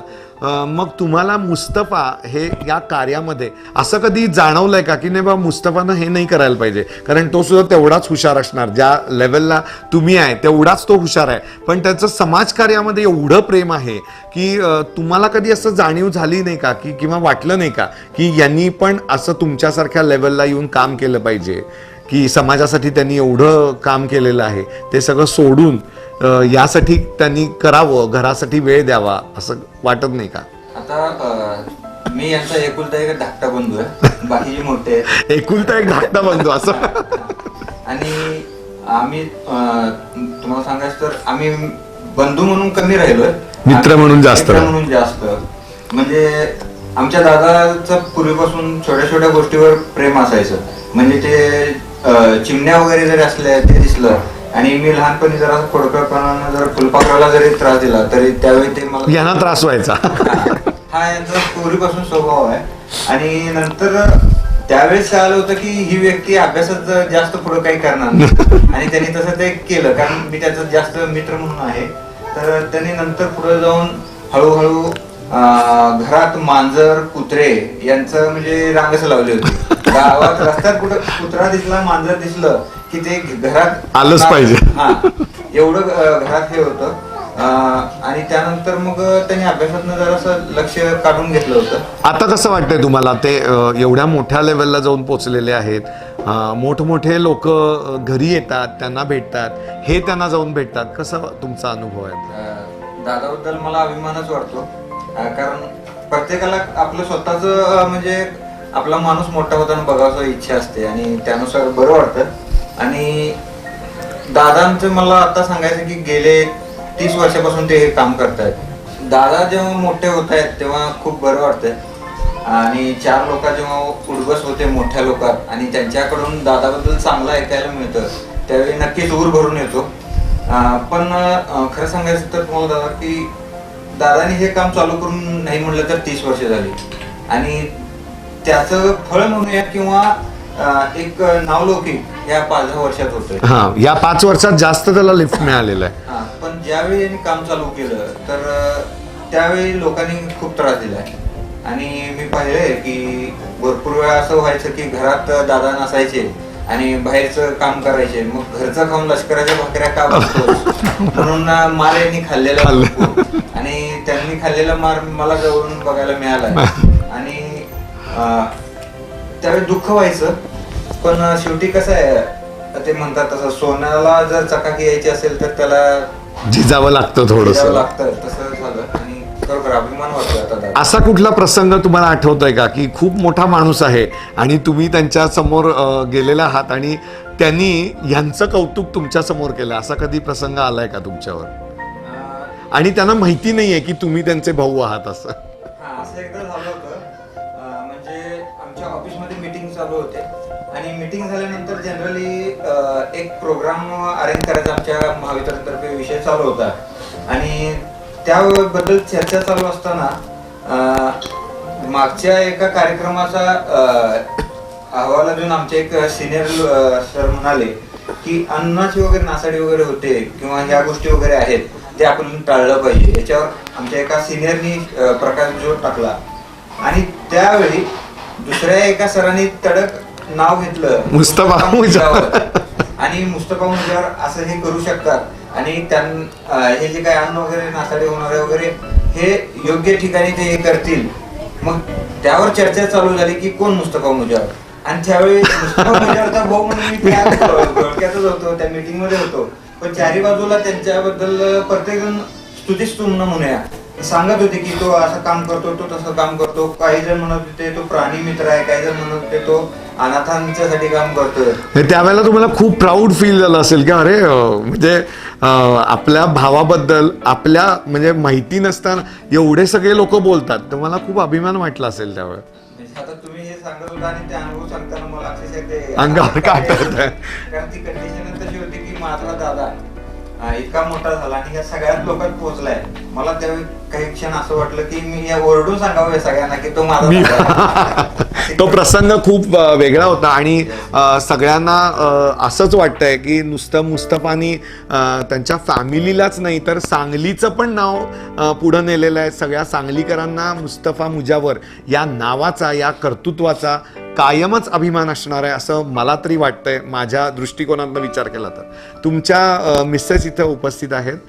भाभी मुस्तफांनी आम्हाला बरंच काही सांगितलंय, सगळ्या भाभी, त्याच्यानंतर कसं काय, तर त्यांच्याबद्दल तुम्ही जेव्हा लग्न होऊन घरात आलात त्यावेळेला तुमच्या भावना कशा होत्या? म्हणजे आपण अशा व्यक्तिमत्वाच्या घरात भाभी बनून जातोय त्यांच्या, तुमच्या भावना कशा होत्या? पण मला कधीही काही वेगळं वाटलं नाही, कारण मनाने सर्वजण इतके मोठे की मला कशाचीच कमी जाणवली. त्यांनी तर मला अगदी लहान बहीण मांडलं म्हणून मी माझे हक्क अगदी हक्काने त्यांना मागणार, हट्ट वगैरे ते सर्व खूप पुरवतात. आता मुस्तफा या लेवलला जाऊन पोहोचल्यानंतर तुम्हाला अभिमान वाटत असेल लगेच? खूप मोठा अभिमान वाटतो, कारण आता हॉस्पिटलमध्ये पण बऱ्याच केसेस असतात. इव्हन यांच्यात पण कुणी आजारी वगैरे पडले तर रेफर होतात, किंवा तिथं असेही रुग्ण येतात की ज्यांना सोडणं म्हणजे घरी कुणी नाही येत, म्हणजे होतानाच ते ऍडमिट बेघर म्हणून ऍडमिट होतात, तर अशांची सोय करणं. मग बऱ्याचदा विषय निघतो की हा असं केस आहे तर ते माझे दीर आहेत हे मी खूप अभिमानानं सांगू शकता, आणि बरोबर. मी यांना फोन केला की असा असा प्रॉब्लेम आहे तर ते अप्रोच करतात करतात, आणि बरोबर. कॅरी आउट करतात. म्हणजे एक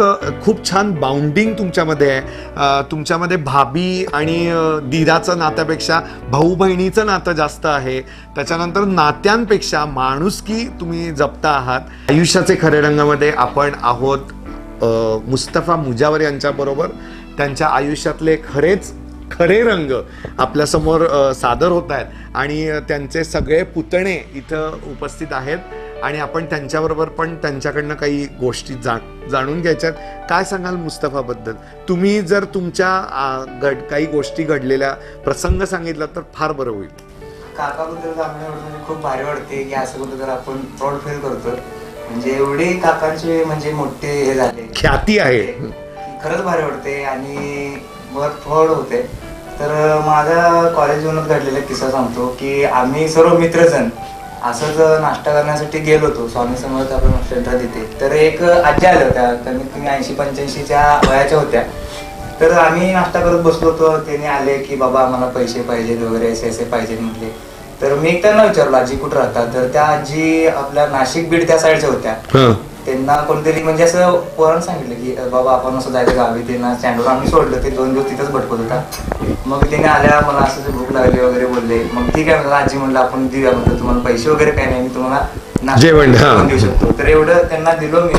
त्यांनी मला भरपूर आशीर्वाद दिले, नाव वगैरे विचारले. त्यांनी डोळ्यात पाणी आलं. ते बघून मला असं वाटलं की अरे खरंच आपण कुठेतरी एक चांगलं काम. म्हणजे एक साधा नाश्ता त्यांना तू दिलास तर म्हणजे तुला एवढं हे झालं तर अशा बेघर लोकांसाठी मुस्तफा करतोय म्हणजे इथं अश्रूंचा समुद्रच वाहायला पाहिजे असं म्हणायला हरकत नाही. तुझं काय नाव आहे? तुझं काही असा प्रसंग आलाय का मुस्तफा बद्दलचा?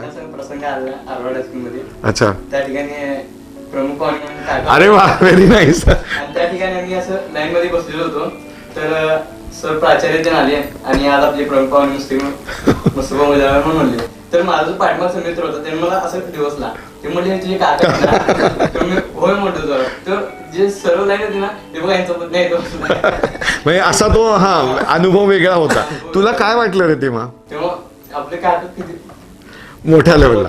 मग तुला असं वाटत नाही का की आपण पण ह्याच्यामध्ये त्यांना मदत केली पाहिजे? जसे आता तुम्ही सगळेजण करताय याच्या भावना, तुझ्या भावना, म्हणजे हे सगळं निगडीत सगळं काकांसाठी आहे, बरोबर? तुझं काय नाव आहे? आसिफ मुजावर. काय तुझं सांगणं आहे काकांबद्दल? सगळं चांगलंच सांगितलं पाहिजे असं काही नाही बरं का. काकांनी दणके दिले असेल तेही सांगितलं तरी चालेल. मी 7वीत असताना चांगल्या स्कूल होतो आणि सायकलवरनं जाताना एक मध्ये शाळेपाशी ते गीतापोलीस पाशी एक माणूस होता आणि माणूस पूर्ण हे झालं. त्याला भुका बिका लागली. मग जाताना मी म्हणलो तुम्हाला डबा हवाय काय, तुम्हाला भूक लागली. जाताना मग माझ्या शाळेचा टिफिन त्यांना देऊन गेलो.